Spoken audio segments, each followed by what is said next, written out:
Hello and good morning, student. How are you all? I hope कि सब fine हो. Standard 6 subject Hindi.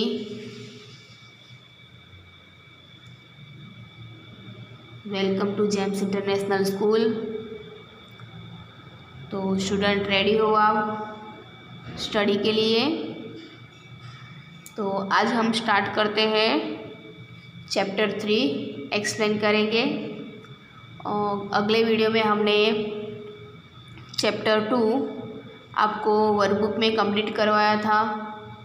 तो I hope student कि आपने चैप्टर 2 आपकी CW में होमवर्क दिया था मैंने, और आपने वर्कबुक में भी कंप्लीट वर्क किया होगा. ओके स्टूडेंट, तो open your text book and open at chapter number 3.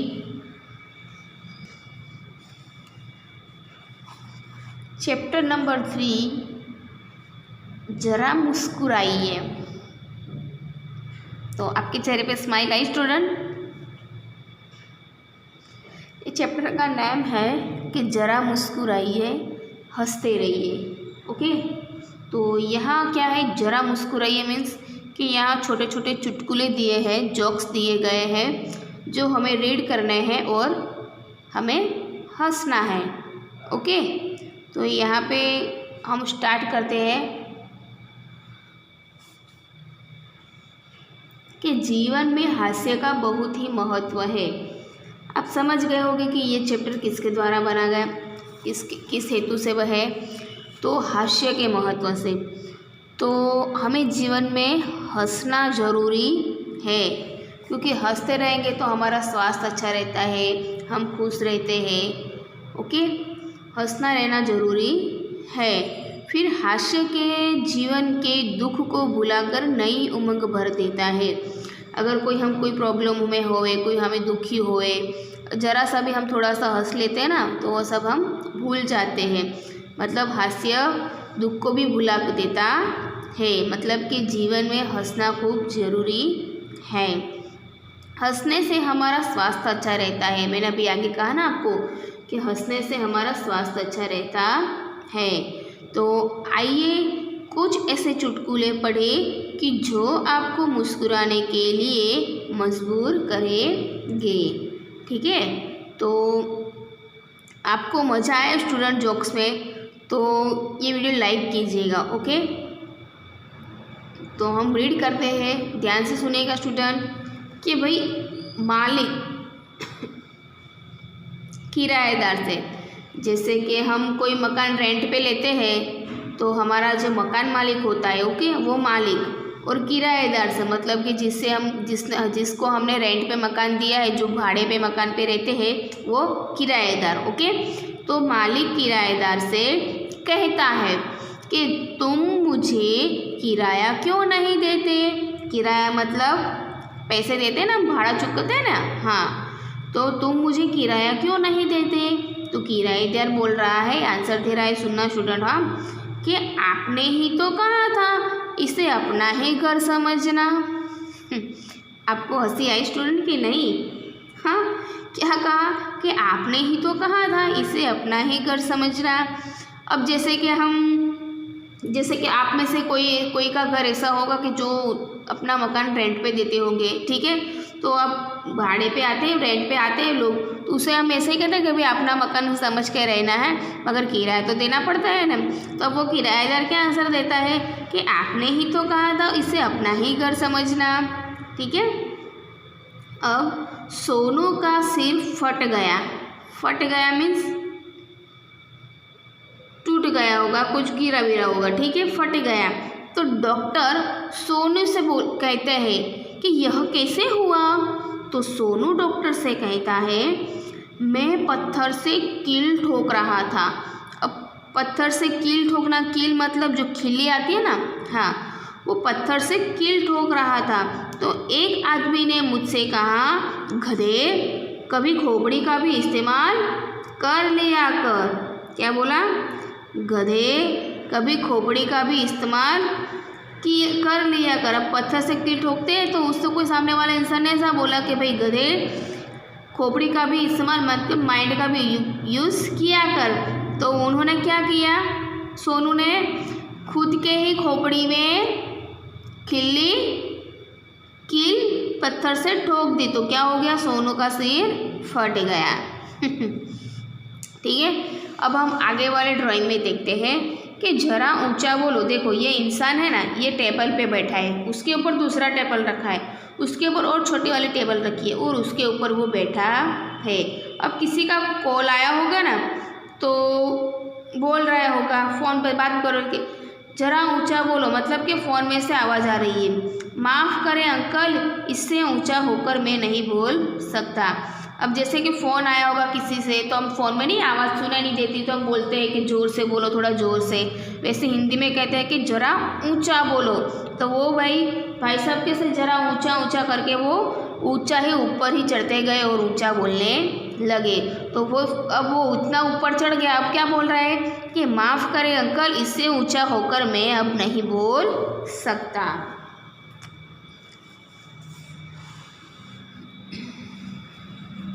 आगे देखिए, अब दो बातें कर रहे हैं। तो ये बोल रहा है कि डब्बू, इतिहास में तुम फेल कैसे हो गए। तो क्या बोल रहा है डब्बू, सुनिए। क्योंकि सभी प्रश्न उस समय के पूछे थे कि जब मैं पैदा ही नहीं हुआ था। कैसे कैसे इंसान होते हैं आंसर देने में माहिर होते हैं, है ना। अब आगे सुनिए। मुन्ना, पापा कल मैंने रात की 1:30 बजे तक पढ़ाई की। क्या बोल रहा है मुन्ना, पापा कल मैंने रात के 1:30 बजे तक पढ़ाई की। तो पिता बोला शाबाश बेटे, लेकिन रात को 11 बजे के बाद तो सारे मोहल्ले की लाइट चली गई थी। वो पिता को उल्लू बना रहा था सदा। तो मुन्नू बोला सच में तो पढ़ने में इतना मग्न था कि मुझे पता ही नहीं चला। क्या बोला, मुन्ना बोला पापा कल मैंने रात के 1:30 बजे तक पढ़ाई की। तो पिता बोले शाबाश बेटे, लेकिन रात को 11 बजे के बाद तो सारे मोहल्ले की लाइट चली गई थी। तो मुन्ना बोला सच, मैं तो पढ़ने में इतना मग्न था कि मुझे पता ही नहीं चला। अब दूसरा चित्र बाजू में देखिए कि डाक खाने का चित्र है। तो अब फ़ोन पे बात आ रही है, फ़ोन कर रहा है। तो ये दोनों इंसान बात कर रहे हैं कि ये बोल रहा है कि मैं डाक खाने जा रहा हूँ। क्या बोल रहा है कि मैं डाक खाने जा रहा हूँ। इनका मीनिंग से कि मैं डाक खाने मतलब कि पोस्ट ऑफिस जा रहा हूँ। तो ये क्या ये बोल रहा है ही कितना भूखा है जो कागज़ पत्र भी खा जाता है। ठीक है, अब हम स्वाध्याय करते हैं स्टूडेंट। अब ये चैप्टर में कुछ स्वाध्याय जैसा है ही नहीं। ओके, तो हमें क्या करना है इसमें मैं आपको बता रही हूँ कि कैसे लिखना है। कि क्वेश्चन 1 कि सामायिक अखबारों से चुटकुले पढ़िए और कक्षा में सुनाइए। आपके जो चुटकुले सुने हैं या पढ़े उन्हें लिखिए। अब आपको क्या करना है स्टूडेंट के क्वेश्चन 1, अब आप जैसे कि कोई कॉमिक्स बुक होती है, कोई न्यूज़पेपर में आता है ना कभी कभी चुटकुले छोटे छोटे, हाँ, जो आपको पढ़ने हैं, रीडिंग करने हैं और एक दूसरे से कहने हैं। हम जब स्कूल तो आ सकते नहीं हैं, तो हम क्लास में तो सुनाई नहीं दे सकते। तो आपको क्या करना है स्टूडेंट कि आपको कोई भी 2 जोक्स, 2 चुटकुले आपकी CW की नोटबुक में लिखना है। क्या करना है, कोई भी 2 जोक्स आपको आपकी CW में लिखना है। समझ में आ रहा है ना स्टूडेंट, मैं बोल रही हूँ वो। क्वेश्चन 1 आपको 2 जोक्स, आपको जो भी आए वो ये बुक्स में से देख के नहीं लिखना है, हाँ, कोई अलग ही होना चाहिए जोक्स।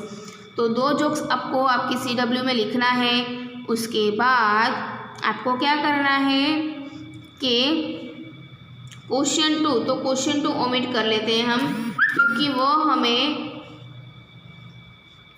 वर्कबुक में लिख लेंगे। ओके, फिर क्वेश्चन 3 रेखांकित शब्दों के लिंक बदलकर वाक्य फिर से लिखिए। तो लिंक कैसे बदलेंगे कि मेरे दादाजी यात्रा पर गए थे। तो दादाजी की जगह हम क्या लगाएंगे, दादाजी। कि भाई मेरी की जगह क्या हो गया, मेरी दादी मेरी दादी जी यात्रा पर गई है। ओके, एक आदमी ने मुझसे कहा, तो एक स्त्री ने मुझसे कहा। मैं आपको जो मेन है वही बता रही हूँ, बाकी ये सेंटेंस पूरा आपको खुद से लिखना है। ओके, लेखक कहानी लिख रहा है, तो लेखिका कहानी लिख रही है। क्या आएगा? लेखिका कहानी लिख रही है। मेरे मालकिन का स्वभाव बहुत अच्छा है, तो मेरे मालिक का स्वभाव क्या आएगा? मालिक। मेरे मालिक का स्वभाव बहुत अच्छा है। बारिश को देखकर मोर नाचने लगा, तो बारिश को देखकर मोरनी नाचने लगी।